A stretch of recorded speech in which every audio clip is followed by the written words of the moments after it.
Hello అందరికీ, అందరు ఎట్లున్నారు? ఈరోజు అయితే ఆరిద్ర పండగ అంట.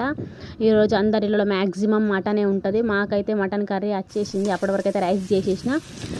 మటన్ వచ్చే వరకు లేట్ అవుతుందంటే మేము అందరము కొనుక్కుంటే కొంచెం తక్కువ వస్తుంది, మంచిగా ఉంటుంది అని చెప్పేసి క్వాలిటీ కూడా మేమైతే అందరము మేక తెచ్చుకొని ఒక 15 మెంబర్స్ వరకు పాలు వేసుకున్నాము.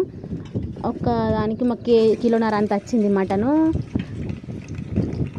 900 పడ్డది దానికైతే. ఇక నేనైతే కర్రీ రెడీ చేస్తున్నా. మీరు ఇట్లనే వండుకుంటారా? నేనైతే ఇట్లా వండుతున్నా అని చెప్పేసి వీడియో పెడుతున్నా. ఒక్కదాన్ని వండుకుంటూ ఒక చేతిలో ఫోన్ పట్టుకొని ఒక చేతితో వండడం అంటే కొంచెం ఇబ్బందిగానే ఉంటుంది. ఆనియన్స్ ఇంకా బిర్యానీ ఆకు అల్లం వేసి కొంచెం కలిపేసుకొని తర్వాత మటన్ కర్రీ వచ్చి కడిగేసి దాన్ని అయితే వేసేసిన. కొంచెం ఉంచిన మొత్తం అయితే మా పొడవు అది 3 మెంబర్సే కదా. తర్వాత ఆనియన్స్, ధనియాలు, బండ పువ్వు, ఎచ్చం పుడకలు అవన్నీ వేయించిన కుడక ఆ పేస్ట్ని చేసిన. ఆ పేస్ట్లో కారం ఉప్పు వేసి కొంచెం కలుపుకుంటున్నా, ఉండలు ఉండద్దు అని చెప్పేసి. ఎందుకంటే మటన్లో వాటర్ ఇరిగిపోయేంత వరకు, ఇనికిపోయిన తర్వాత అప్పటి వరకు అని ఈ పేస్ట్ కలిపేస్తున్నా వాటర్ వేసి. దాంట్లో వాటర్ అయిపోయిన తర్వాత ఇక ఈ పేస్ట్ వేసేసి కలిపేయాలి. నేనైతే ఇట్లా వేస్తాను, ఒక్కొక్కలా వేస్తారు.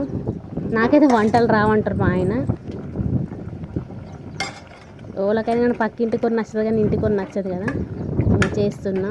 పేస్ట్ అయితే వేసేసి ఒకసారి మంచిగా కలిపేసుకుందాం. ఫోన్ పట్టుకొని కలిపేస్తలేదు. కలిపేసిన తర్వాత మళ్ళీ కొత్తిమీర వేసేసి ఉడికేంత వరకు మనకి ఎన్ని విజిల్స్కి ఉడుకుతుంది అని చెప్పేసి ఒక 15 మినిట్స్ అయితే ఉంచిన తర్వాత ఉడికిన తర్వాత దించేసుకోవాలి. అంతే, రెడీ. Thank you.